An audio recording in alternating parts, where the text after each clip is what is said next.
మీకు గులాబ్ గుత్తులు ఎలా చేయాలో ఈజీగా సింపుల్గా అయితే చూపించేస్తున్నాను. 1 కప్పు మైదా అనమాట. సో ఇది మైదాతోనే చేస్తారు. ఈ 1/2 కప్ తోటి షుగర్ అయితే యాడ్ చేసుకోవాలి.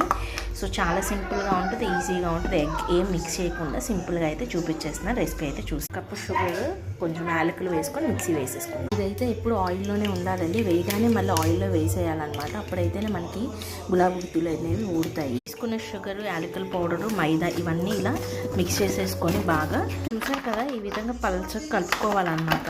బ్యాటర్ని, షుగర్ని, మైదాని, యాలకుల పౌడర్ని బాగా కాలిన తర్వాత అప్పుడు ఆ పిండిలో ముంచి దీంట్లో పెట్టేసి ఒక 10 నిమిషాలు కదిలించుకో. దాంట్లో ముంచిన దాన్ని దీంట్లోకి ఇలా పెట్టేసి కదపకండి. హీట్ చేసిన దాన్ని మీడియం ఫ్లేమ్లో పెట్టేయండి స్టవ్ని. ఇప్పుడు ఇది ఫుల్ ముంచకూడదు అనమాట, సగమే ముంచాలి. ముంచిన దాన్ని ఈ విధంగా ఇలా పెట్టేయాలన్నమాట. నైఫ్ తోటి ఎడ్జెస్ అంతా విడదీసుకోవాలి. తర్వాత వెంటనే ఆడుకోవాలి. ఇలా క్రిస్పీగా అయిపోయింది. ప్రాసెస్లో అయితే మీరు చేశారంటే ఫైనల్గా మన గులాబ్ గుత్తులు అయితే రెడీ అయిపోయింది. మీకు నచ్చినట్లయితే ప్లీజ్ లైక్